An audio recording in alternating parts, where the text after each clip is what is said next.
How do you convert webinar attendees into hot prospects and eventually clients?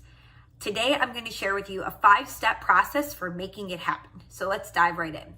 Step number 1, during the webinar, you want to use tools like surveys or polls to ask questions of your audience while they're there live that get them engaged and will also give you intel on what topics or information they're looking for. So you can take a poll about the topic at hand. You can ask them what future topics they'd like to learn more about. You can ask them if they're actively working with an advisor right now. Whatever the question might be that will give you a little bit more intel, use those tools that are available to you in your webinar platform. So for instance, Zoom has polls and surveys that you can use during the live event to ask the audience questions, and then they'll give you the answers afterward as well. So that's tip number 1.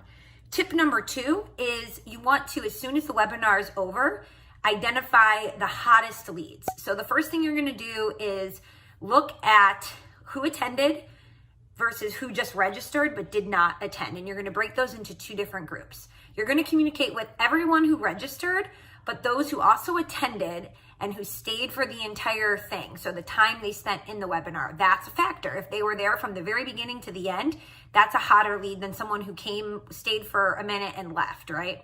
You can also look at what questions did they ask throughout the webinar as a way to engage how interested they are in the topic that you have, right?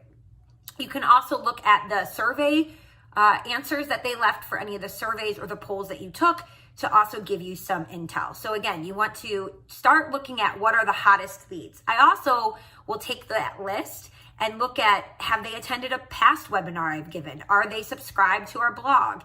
All of those will be indicators that they are a really hot lead, right?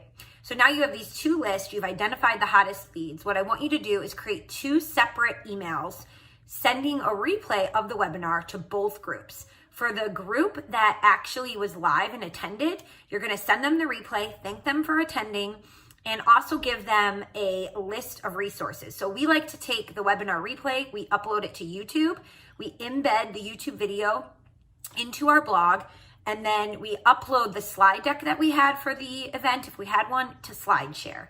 Then we create timestamps of all of the different points that we covered with links to additional resources and put that all in one great blog post.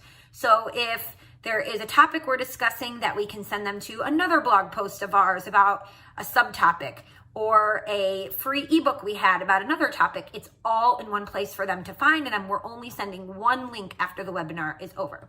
You also want to make sure you get that webinar replay sent out within 1 business day so that it's still fresh and top of mind for people who attended. Okay, so that's what you're going to send to the group that attended.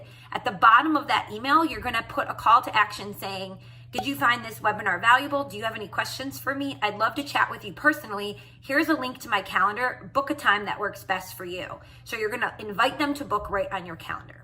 For the group that registered for the webinar but did not attend, it's going to be a little bit different. You're still going to send them the webinar replay. You're going to say something like, sorry we missed you for our webinar on X topic. I'm sure you're still interested to see what we shared. Here's a link to the replay, and here's the slides that we shared. Additionally, if you would like me to talk about this topic with you one-on-one, I'm happy to do that since you missed the event. Here's a link to my calendar, and I'd be happy to chat with you at your convenience, right? So a different call to action at the bottom because they were not physically there. So you're going to send that email out. Then the next step that I want you to take is 1 week after you've sent out that webinar replay to both attendees and did not attend lists, you want to send a follow-up email 1 week later. And you should be providing some sort of value in that follow-up email. So it could say something like, hey, did you get a chance to look at the resources that we sent over with the webinar replay? Did you have any questions? I also recently wrote this blog post on X topic that's related to it. Or did you see that piece in the New York Times about X, Y, Z? That was something you were talking about. It doesn't have to be necessarily something that you wrote, but you're keeping the conversation going, right? So send that 1 week later, and again, invite them to book on your calendar.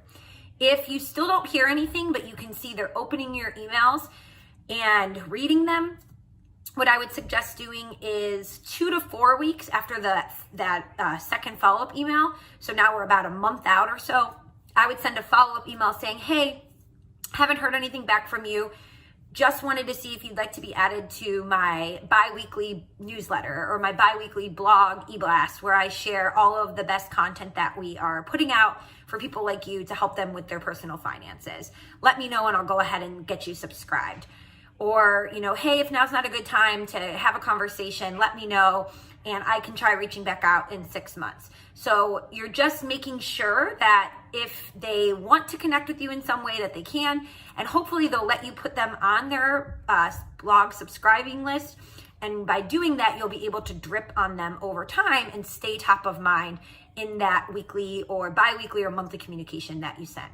So those are our 5 tips and 5 step-by-step instructions for how to convert webinar attendees and registrants in general into actual clients. But share with us, what is the most difficult part for you for setting up, hosting a webinar? We have tons of great resources we can share, and we'll link those below as well.